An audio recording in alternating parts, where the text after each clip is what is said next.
नमस्ते। आप सबका बहुत बहुत स्वागत है। आज मैं आपको एक कहानी सुनाती हूँ। एक किशोर अपनी माता के साथ कहीं जा रहा था। उसकी माता जी बहुत श्रद्धालु थी, ईश्वर में आस्था रखने वाली थी, लेकिन बहुत भोली भाली थी। उन्हें ईश्वर के सच्चे स्वरूप का पता नहीं था। अतः वो एक छोटी सी बहुत सुंदर टोकरी में लड्डू गोपाल को बैठाकर बड़े कायदे से सजाकर और बड़े ध्यान पूर्वक उसे ले जा रही थी। किशोर साथ में था। किशोर ने देखा, आसमान की तरफ देखा तो उसने महसूस किया कि सूरज उसके साथ चल रहा है। वो बड़ा आश्चर्यचकित हुआ। जहां भी जाए सूरज उसके साथ। अब उसने कहा, अब उसकी माँ उसे लेकर रिक्शा में बैठ गई। सूरज फिर भी उसके साथ दौड़ता रहा। अब उसकी माँ उसे लेकर बस में बैठ गई। सूरज उसके साथ फिर भी दौड़ता रहा। बहुत खुश हुआ वो, बहुत खुश हुआ वो। अब वापसी में उसे शाम हो गई। शाम होकर जब वो ट्रेन में बैठकर वापस आ रहा था तो आकाश में चांद विराजमान था। पूर्णिमा का चांद, बहुत सुंदर, गोल मटोल। बच्चे ने जब निगाह मारी तो चांद उसके साथ भाग रहा था। बच्चा बहुत खुश हुआ। उसने अपनी माँ से पूछा, माँ, जहाँ भी मैं जाता हूँ, चाहे मैं साइकिल पे चलूँ, रिक्शा पे चलूँ, बस में चलूँ, ट्रेन में चलूँ, पैदल चलूँ, ये चांद और सूरज मेरे साथ साथ दौड़ते रहते हैं। मैं धीमा चलता हूँ तो ये धीमे चलते हैं, मैं तेज चलता हूँ तो ये तेज चलते हैं, मैं दौड़ लेता हूँ तो ये भी दौड़ लेते हैं।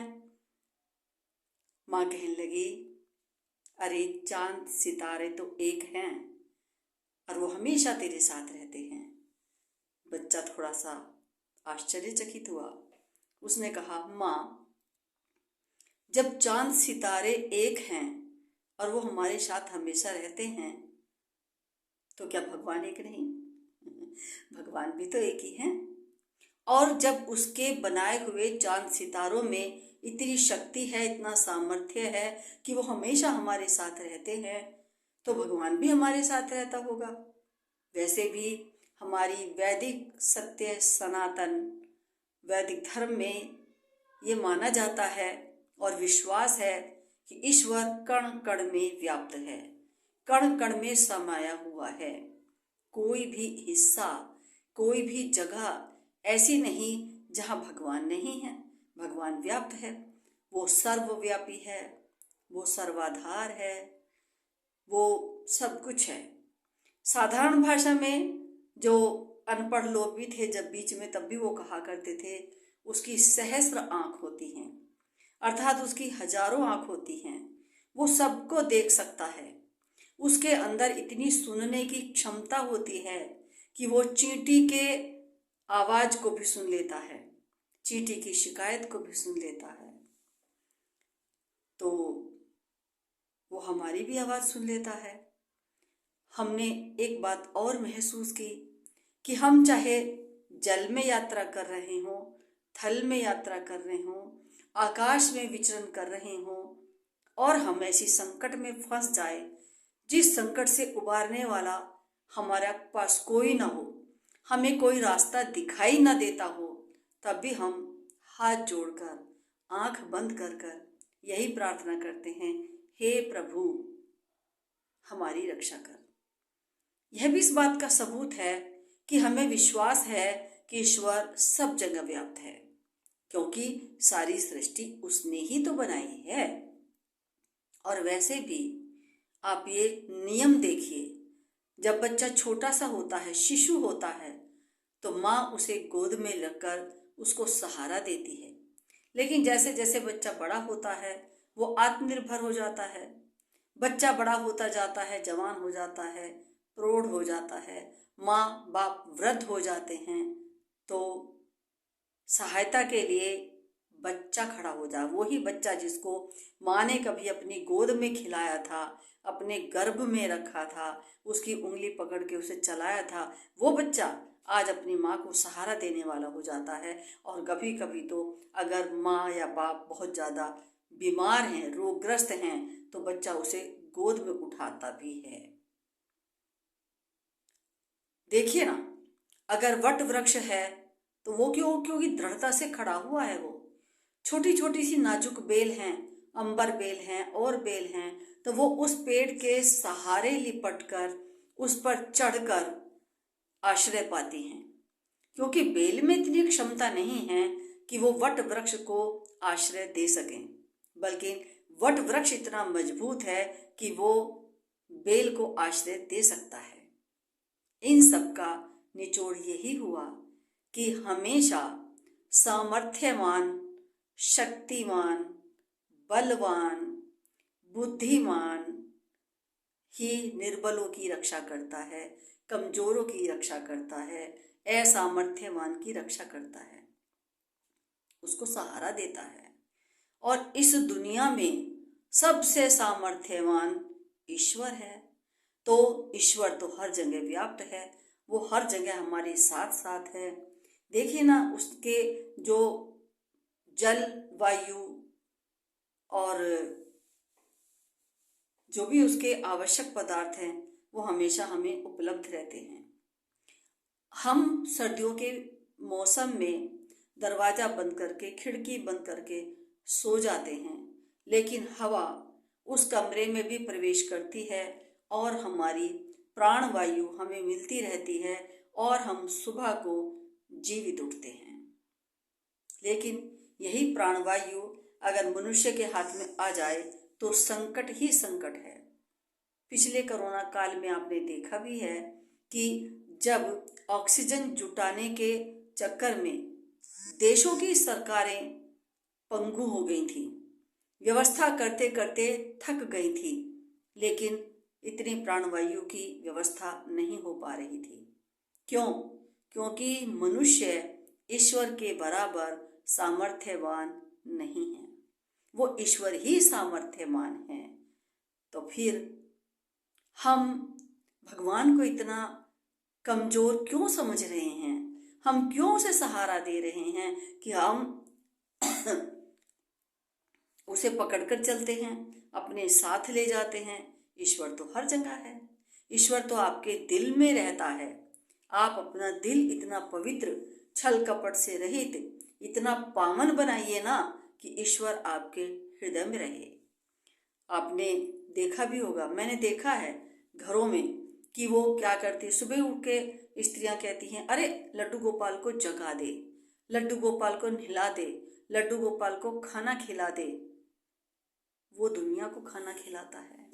आप देखिए ना, जितना भी कच्चा मटेरियल है, कच्चा रो पदार्थ है, हमें ईश्वर से ही प्राप्त होता है। अगर हमें रुई उपलब्ध ना हो या अन्य सामग्री उपलब्ध ना हो तो हमारा कपड़ा नहीं बन सकता। अगर रेशम बनाने वाला कीड़ा ना हो जिसे ईश्वर ने ही उत्पन्न किया है तो हम रेशम का भी कपड़ा नहीं बना सकते।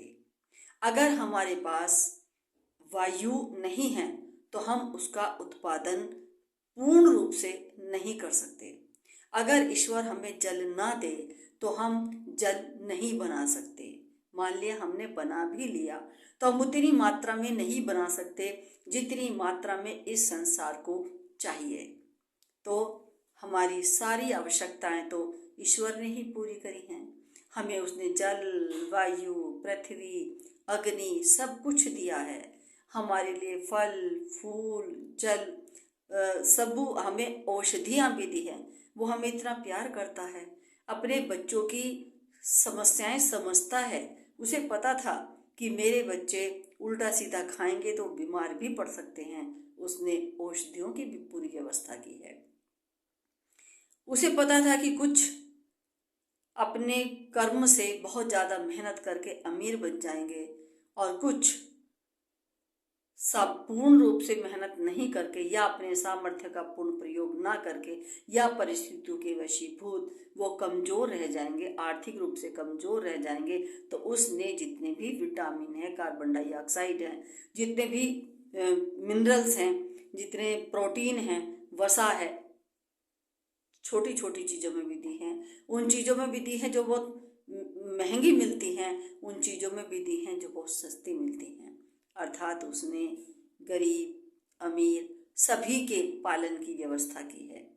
और वैसे भी हमारे यहाँ तो कहा जाता है कि ईश्वर अपनी सृष्टि में किसी को भी भूखा नहीं रहने देता।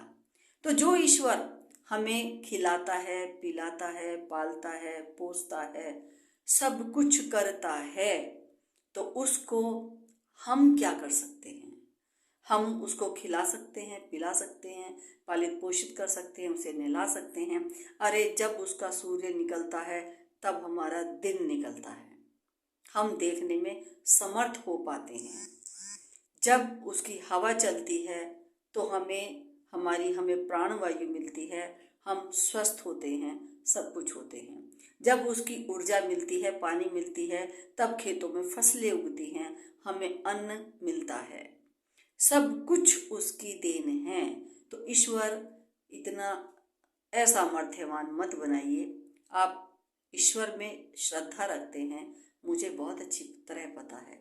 आप ईश्वर में अटूट विश्वास रखते हैं, आप उसके प्रति बहुत भक्ति भाव रखते हैं, लेकिन भक्ति भाव रखने का सही तरीका तो सोच लीजिए। हमारे अंदर, चाहे हम किसी भी धर्म को मानने वाले हों, किसी भी विचारधारा का पालन करने वाले हों, लेकिन हमारे अंदर अंधविश्वास और पाखंड और आडंबर नहीं आना चाहिए। हमें ईश्वर की, मैंने पूछा है एक दो लोगों से, तो वो कहते हैं कि भगवान हमारे परिवार का सदस्य है, इसलिए हम इसको साथ लेकर जाते हैं। भगवान आपके परिवार का सदस्य नहीं, वो तो आपके परिवार का मुखिया है, प्रधान है, सब कुछ करने वाला है। आपके दादा, आपके नाना, आपके जो भी घर में सबसे सर्वोच्च सत्ता है, वो उसकी भी सर्वोच्च सत्ता है। और थोड़ा सा अंतर महसूस कीजिए। हम अगर खाना बनाकर उस थाली को रखकर और हाथ जोड़कर ईश्वर से प्रार्थना करें कि हे ईश्वर, जो तूने हमें खाना दिया है, तेरा लाख लाख धन्यवाद है कि तूने हमें खाना दिया है, हाथ जोड़कर समर्पण भाव से पहले उसके साथ उसका धन्यवाद अदा करें और फिर खाना खाएं, तो हमारा क्या होगा? ईश्वर के प्रति हमारा महसूस होगा कि हम इस खाने के लिए भी ईश्वर को धन्यवाद दे रहे हैं। लेकिन इसमें बिल्कुल भी अहम का भाव नहीं आएगा, क्योंकि ईश्वर ने दिया है, ईश्वर को हम भाव से समर्पित कर रहे हैं। ईश्वर हमें दिखाई तो देता नहीं, ना वो हमें दिखता है, ना वो हमारे सामने खाना खाता है। हाँ, हम कल्पनाओं कर लेते हैं कि भगवान ने खाना खा लिया, लेकिन सबसे मुख्य उद्देश्य जो है वो यही है कि ईश्वर, तूने हमें खाना दिया है, तो बहुत बहुत धन्यवाद कि तूने हमें खाना दिया है। अब दूसरा भाव है, हम खाना खा के पहले भगवान को भोग लगाते हैं, क्योंकि हमारे अंदर थोड़ा सा अहम आ जाता है कि हम पहले ईश्वर को भोग कराते हैं तब खाते हैं। तू भोग लगाने वाला है कौन? ईश्वर ने जब तुझे अनाज दिया तब तूने खाना बनाया। ईश्वर ने जब तुझे रुई दी, कपास दी और सामग्री दी, सिल्क दी, तब तूने वस्त्र बनाया। ईश्वर ने तुझे जल दिया, तब तेरी प्यास बुझी। ईश्वर ने तुझे हवा दी, तब तुझे सांस मिली। सब कुछ तो ईश्वर का दिया हुआ है, तू उसे दे क्या सकता है? तेरे पास अमूल्य खजाना है जो तेरा अपना है, और वो है तेरी श्रद्धा, भक्ति। और ईश्वर ने वैसे भी कहा है कि अगर किसी का मन पावन है, पवित्र है, छल कपट से दूर है, मैं उसके हृदय में निवास करता हूँ। तो भगवान को अपने हृदय में जगह दीजिए, वो आपके हृदय में निवास करता है, वो हमेशा आपके साथ है, चाहे आप हवाई जहाज में उड़े। अब ये आडंबर नहीं तो क्या है कि अभी अखबार में 2-4 दिन पहले सूचना निकली थी कि एक दंपत्ति ने लड्डू गोपाल जी की विवाह भी कराया है, बहुत तकड़ी दावत दी है, सब कुछ कराया है। जबकि फिर वही बात आती है कि हमेशा सामर्थ्यवान ही दूसरों का कार्य करता है, सफलता मतलब उसके कार्य को सफल करता है। माता पिता बच्चे की शादी करते हैं, उसे ग्रस्त जीवन देते हैं, लेकिन ईश्वर ने तो तुम सबको ग्रस्त जीवन दिया है, सब कुछ उसका दिया हुआ है। किसी भी उदाहरण से समझ लीजिए, किसी भी व्यवस्था से समझ लीजिए, वो हम सबका सबसे बड़ी शक्ति है, ईश्वर की सबसे बड़ी शक्ति है। आप अमेरिका में चले जाइए, वहाँ भी आपके साथ चांद भागेगा। आप रूस में चली जाइए, वहाँ भी आपके साथ चांद भागेगा। आप हवाई जहाज में चलिए, वहाँ भी आपके साथ चांद भागेगा। आप ट्रेन में चलिए, वहाँ भी आपके साथ चांद सूरज भागेंगे। आप रिक्शा में चलिए तो भी आपके साथ चांद सूरज भागेंगे। उसकी गति अनंत है, वो सभी के साथ उसकी गति के अनुसार चलता है। और हमारे सिर पर अगर ईश्वर का हाथ है तो हम सब कुछ कर सकते हैं, लेकिन अगर उसके बिना हम कुछ भी नहीं कर सकते। तो कृपया विचार कीजिए, ध्यान दीजिए और ईश्वर के सही स्वरूप को मानकर श्रद्धा भक्ति से उसके सामने नतमस्तक हो जाइए, ना कि उसके माँ बाप बनने की या उसका संरक्षक बनने की कृपा कीजिए। ईश्वर कभी बीमार नहीं होता, वो तो सारी दुनिया का उपचार करता है। वो वैद्य भी है, वो हकीम भी है, वो डॉक्टर भी है, वो माता भी है, पिता भी है, बंधु भी है, भाई भी है, सखा भी है, धन भी है, दौलत भी है, सब कुछ तो वो है। हमारे वेदों में भी तो श्लोक आता है, त्वमेव माताश्च पिता त्वमेव, त्वमेव बंधुश्च सखा त्वमेव, त्वमेव विद्या द्रविणम त्वमेव, त्वमेव सर्वम मम देव देव। क्या आज हम इन श्लोकों का अर्थ भूल गए हैं? हम अपने जीवन में, आप कुछ भी सोच लीजिए, तर्क हैं ये, हम अपने तर्क से ही किसी भी बात को कहीं भी उलझा सकते हैं, सुलझा सकते हैं, लेकिन तर्क का नहीं, विवेक का प्रयोग कीजिए और विवेक से जो बात अच्छी लगे उसको अपनाइए। टीवी सीरियल की संस्कृति पर मत जाइए। टीवी सीरियल को सब कुछ दिखावा करना होता है, क्योंकि उन्हें पैसा कमाना होता है। उनका एकमात्र उद्देश्य पैसा कमाना होता है। टीवी की राह पर चलकर हम न धर्म का पूर्ण रूप से श्रद्धा भक्ति से नतमस्तक हो सकते हैं धर्म के आगे, न धर्म का हम पालन कर सकते हैं, न हम कुछ भी नहीं कर सकते। हमें अपने व्यवहारिक जीवन को अपनाना है, हमें ईश्वर का सच्चा स्वरूप मानना है और ईश्वर में उतनी ही श्रद्धा भक्ति रखनी है जितनी हम पहले से रखते आए हैं। हम ईश्वर के संरक्षक माता पिता कभी नहीं हो सकते, हम उसके दास हो सकते हैं, हम उसके पुत्री पुत्र हो सकते हैं, हम उसके बंधु हो सकते हैं, संतान है, सब कुछ है, लेकिन हम कभी भी उसके संरक्षक नहीं हैं। ना हम उसे खिला सकते हैं, ना पिला सकते हैं, ना सुला सकते हैं, ना उठा सकते हैं, ना उसका उपचार करा सकते हैं। अभी पीछे अखबार में एक न्यूज़ आई थी कि एक आदमी भगवान के पास पहुंच गया और रोने लगा बुरी तरह से, कहने लगा कि भगवान जी बीमार हो गए हैं, इनका इलाज करिए, इन्हें बुखार चढ़ी है। भगवान को जिस दिन बुखार चढ़ जाएगा उस दिन सारा संसार खत्म हो जाएगा।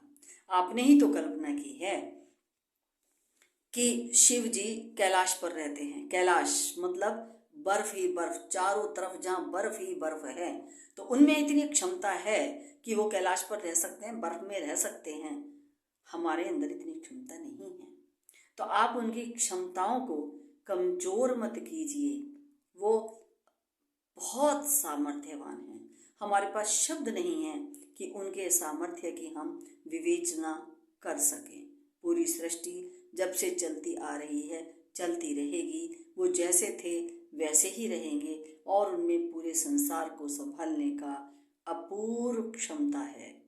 तो उनकी क्षमताओं को, उनके सामर्थ्य को नतमस्तक नमस्ते।